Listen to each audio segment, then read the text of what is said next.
ମାନେ ସିନ୍ଦୁର ଖେଳ ସିରିଏଲ ଏପିସୋଡରେ ଆପଣମାନେ ଦେଖିବାକୁ ପାଇବେ ଜବରଦସ୍ତ ସିନ୍ ଆପଣମାନେ ଦେଖିବାକୁ ପାଇବେ। ଆଜି ସମସ୍ତଙ୍କ ସାମ୍ନାରେ ଅଂଶୁ ଆନ୍ୟାର ବାପାର ପରିଚୟ ଦେଲା। ହଁ ସାଙ୍ଗମାନେ ଆପଣମାନେ ଦେଖିବାକୁ ପାଇବେ ଆଜି ଯେତେବେଳେ ସମସ୍ତେ ଆନ୍ୟାକୁ କହୁଥିବେ ଆନ୍ୟା ତୋ ବାପା କୋଉଠି ଅଛି, ତୁ କ'ଣ ଏ ଖେଳ ଖେଳିବୁନି? ଏତେବେଳେ ଆନ୍ୟା ମନ ଦୁଃଖ କରି କହିବ ମୋ ବାପା ଏବେ ମୋ ପାଖରେ ନାହାନ୍ତି, ଆଉ ଏ ଖେଳ ମୁଁ ଖେଳି ପାରିବିନି। ଏମିତି କହି ସେ ମନ ଦୁଃଖ କରିବ।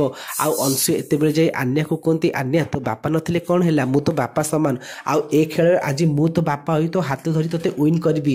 ଯାହାକୁ ଦେଖି ଆନ୍ୟା ବହୁତ ଖୁସି ହେଇଯାଉଛି। ଆଉ ଆଦ୍ୟା କହୁଛନ୍ତି ଠାକୁରେ ଶେଷରେ ମିଛରେ ହଉ ପଛେ କିଛି ସମୟ ପାଇଁ ମୋ ଝିଅକୁ ତା ଅସଲି ବାପାର ପରିଚୟ ମିଳିଗଲା, ଆଉ ଏବେ ମୋ ଝିଅ ବହୁତ ଖୁସି ଅଛି। ଆଉ ଏପଟେ ଶାଲିନୀ କହିବ ମେଘା ବାପା ଏସବୁ କ'ଣ ହେଉଛି?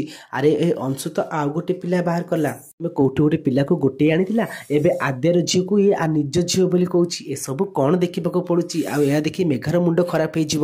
ଏପଟେ ମେଘା ବୁଝିପାରୁନଥିବେ ଏସବୁ କ'ଣ ହେଉଛି। ଆଉ ଏପଟେ ସିନରେ ଆପଣମାନେ ଦେଖିବାକୁ ପାଇବେ ମଲ୍ଲିକା ଆଉ ଜଲପି ଏମାନେ ବି ଇର୍ଷା କରୁଥିବେ। ତ ଫ୍ରେଣ୍ଡସ୍ ଆପଣମାନଙ୍କୁ କ'ଣ ଲାଗୁଛି, ଅଂଶୁ ଏମିତି କରି କ'ଣ ଠିକ୍ କରିଛି? ଯଦି ହଁ ତାହେଲେ ୟେସ୍ ବୋଲି କମେଣ୍ଟ କରିବେ।